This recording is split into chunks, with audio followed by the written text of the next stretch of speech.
In the House and Senate ratios for the 115th Congress, most of the ag leadership will remain in place for the 2018 Farm Bill. The Capitol Hill peanut leadership is well positioned with regard to senior policy slots on both the Authorization and Appropriations Committee. He reported that Congress has passed the continuing resolution to fund the federal government through April the 28th. He said that we anticipate Farm Bill hearings starting in 2017. He said the Southern Peanut Farmers Federation is working with the National Peanut Buying Points and the American Peanut Shellers on options for the new Farm Bill involving peanuts. He said who replaces Senator Jeff Sessions of Alabama will be the most important near-term appointment and election in 2017 for peanut growers. I've been looking all over the world. Hey y'all, I'm Josh Turner. Whether you're a hometown girl or a backwoods boy, come to Nashville for the 2017 Cattle Industry Convention and NCBA Trade Show. You'll see the biggest cattle industry trade show with over 6 acres of displays, plus an exclusive concert with Cowboys Night at the Opry. Mosey on down to Music City, February 1st through the 3rd. Find out more at beefusa.org. Kubota's new M7 series helps you get the most success out of every acre. With 170 horsepower, unprecedented comfort, and premium performance features. Right now, a Kubota M7 can be yours with 0% financing for up to 84 months and a generous competitive trade-in bonus. The M7 is Kubota's smartest and largest tractor ever.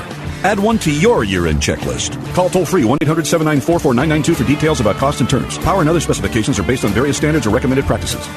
I'm Tyron Spearman for Southeast AgNet.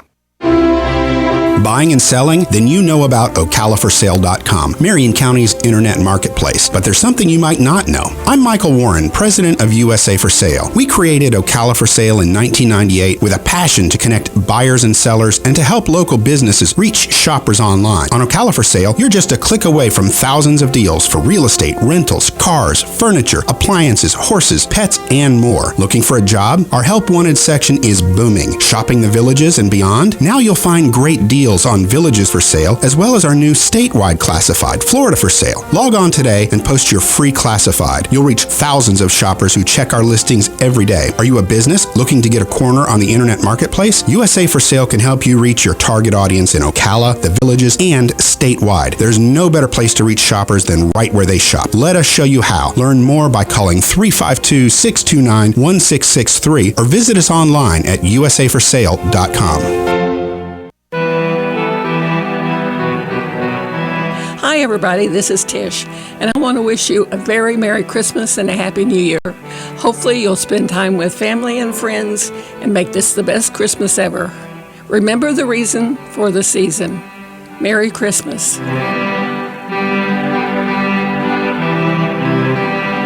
Holiday cheer has arrived at Paddock Mall. This holiday season, shop Paddock Mall for all your favorite stores. Francesca's, White Barn, AE Outfitters, Victoria's Secret, K Jewelers, and more. Check out our new stores, Artsy Abode and Jimmy Jazz, as well as our seasonal favorites like Hickory Farms and Calendar Club. Stop by to see Santa in Center Court and capture a keepsake memory for your family with a variety of family-friendly events, entertainment, and opportunities to give back. Paddock Mall is your holiday headquarters. For all the season's details, visit paddockmall.com.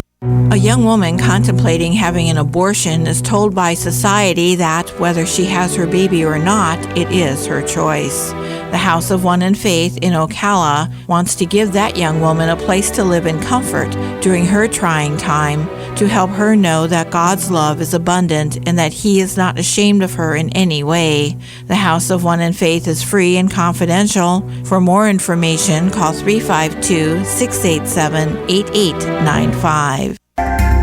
Hi, this is JP from Penn Flooring here in Ocala. I would like to invite you to come in and visit our spacious showroom where we have solutions for every style and budget. From wall-to-wall carpet to hardwood floors and tiles, we have an unsurpassed selection of flooring. At Penn Flooring, we've provided quality customer service with a family touch for over 25 years. Visit our website at pennflooring.com or come by our showroom, 1201 Southwest 17th Street, just over the bridge. Penn Flooring, quality customer service with a family touch.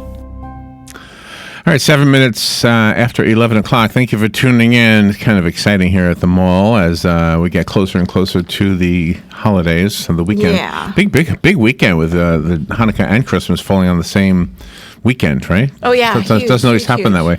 Dr. Jorge Plutzky is on the phone. The one thing you don't want to have happen during the holidays or any time is a heart attack. And No. the story the other day about Alan Thicke dying from a heart attack, raised all kinds of questions about could he have done more, and then you think about your own family and somebody who may have died from a heart attack. Can we do more? Are we doing enough for our own selves? Dr. Plutzky is the director of preventative cardiology at Brigham and Women's Hospital. He's on the faculty of Harvard Medical School. He bridges basic science and clinical issues that link heart disease to obesity and diabetes. And he's going to talk to us about all of those things, including high blood pressure. Good morning, Dr. Jorge Plutzky. Good morning, sir. How are you? Good, thank you. You forgot to mention that I'm also a local native. I grew up in Gainesville. I didn't know that. Oh, did not know that. Wow. That's great. Where are you now? Yeah, in Boston. In Boston. So you left Florida for Boston. Do you like it up there? Yeah, it's a great place. I miss that southern charm and hospitality, but we try and bring it up there, and it's a great place, and a place where I feel fortunate to take part in some of the new insights we're getting into heart disease. Okay. We have a very short interview with you. I wanted to make sure that we get the important stuff out there. First of all, I don't mean to throw you a curve. Do you know anything about the Alan Thicke story? What could he have... The entertainment news, which doesn't give us much information, says he could have done more. What do they mean by that? Do you know? Well, it's not an uncommon story. I think there is, even as tragic as it is, there's value in it because it allows us all to take a step back and say, wow, this happened to someone who looked, very vigorous and very healthy. The doing more is what we can all do about being more attentive to what we know are the core drivers of this disease. It is the biggest threat to Americans, the number one cause of death and disability, and that really means knowing your blood pressure numbers, knowing your cholesterol numbers, the bad cholesterol levels, knowing whether you have diabetes or on the road to having diabetes, to knowing about, thinking about quitting smoking, and as a very powerful driver of these kinds of problems. The disease lurks there silently for years and years and years, and when something like this happens with Alan Thicke, it really has raised its ugly head. And it seems out of the blue, but in fact, it's often been going on for a long time. That means there's opportunities to make a difference.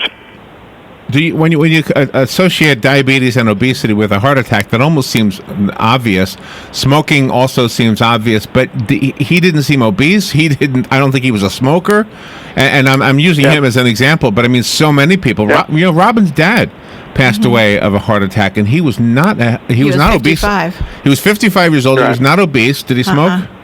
No. He had quit way back. He did not smoke. So. And that was what year? Yeah. That was 1986. That was in 86, so it's been a while already. Right. Well, I'm sorry, Robin, and it's an unfortunate scenario, and it's way too young. The fact is that people will often look at the risk factors and drivers of heart disease and say, well, but he wasn't obese. The fact is that people get to their heart attack or their stroke through many different reasons and many different factors. There are some people who will have a more genetic cholesterol problem and will be completely lean, but they have a bad cholesterol and LDL level that's way too high, and they can manifest heart disease very young. When those genetic problems are severe, you can start having heart attacks, 2, 3, 5 years of age, just because the cholesterol level is so abnormal. And then there's some people who have lower cholesterol numbers, but it still becomes a bigger factor.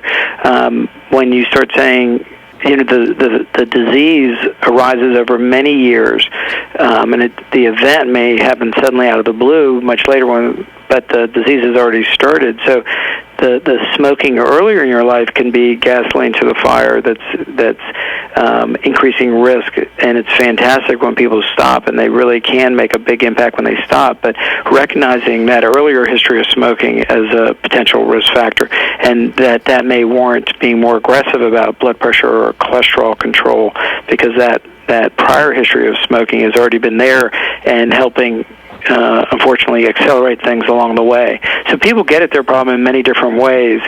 Some people because of obesity and diabetes, but some people because of cholesterol, some people because of blood pressure. There's lots of different ways one gets at that unfortunate ultimate event of a heart attack or stroke or death from those kinds of issues. And that's why we all have to pay attention. Oh, you hear about people shoveling the snow and them causing themselves a heart attack that way, or people with high anxiety through the holiday stress. Are those two main causes, or is that a myth? Well, you're exactly right. And so, these findings that there's an increase in mortality from heart disease around the holidays that's been supported by this recent study, and it really lines up with prior work, has driven a lot of thinking about what's the cause. And an obvious one is the one you just went to, which is it's the cold weather and the snow.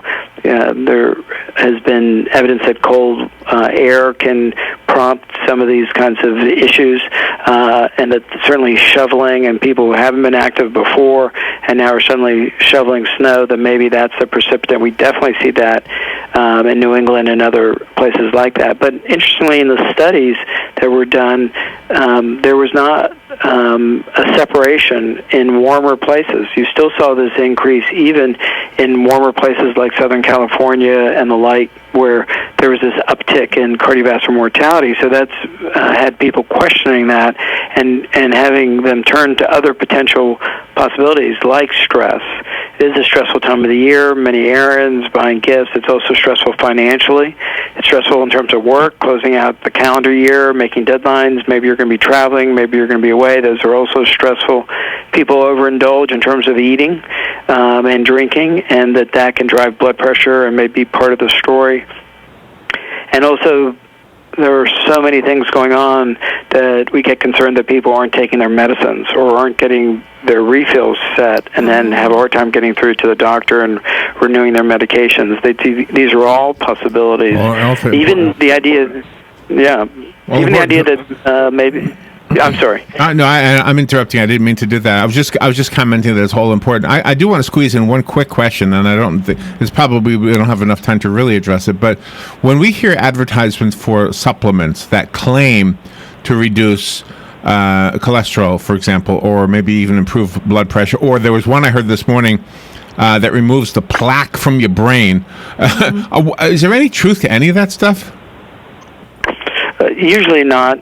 The fact is that through support from the American Heart Association and the NIH, we have very well studied and documented medications that we know are safe and effective. And the idea that someone's going to take something that's not regulated or supervised because they think because it's been labeled a vitamin that it's safer than medicines like statins that in study after study dramatically reduce risk, where their side effect profile is very favorable compared to the placebo arm of these different trials, that safety record is so strong that in some countries low doses of a statin are available as a vitamin, that's a big mistake to begin seeking out a supplement instead of going with tried and true effective therapies like the blood pressure lowering medicines, like statins, like the diabetes medicines that can really have an impact. So I would strongly encourage your listeners not to turn to something like that in lieu of something that's been tested and proven to have an effect, and the makers of those medicines have to meet regulations in terms of their safety and the purity of what's in them. Often when we look into the supplements, there's always a concern about them not being well regulated, what's really in them. So I would not use that as a substitute for the things we know that work. And you can always get more information on this from heart.org to help you sort through those kinds of issues. All right, that would have been my final question is where can we go for more information? Heart.org is the answer. Really good information and a good warning. We like to think that this is the happy time of the year, and it is, but it can go the exact opposite direction if we don't watch our health. Dr. Jorge Plutzky, thank you for what you're doing, and if you're ever back in Central Florida, we'd love to see you. Okay, it's always fun to be there. Send best wishes of the season to all friends and family and all folks there in Central Florida. Very good. Thank you, Doctor. We will take a little break and be right back. The weather is brought to you by myfwc.com. Safe boating is no accidents. Fog patches and low clouds around on this Wednesday morning. Then clouds will give way to some sun in the afternoon with a high of 68 to 72. Partly to mostly cloudy Wednesday night, low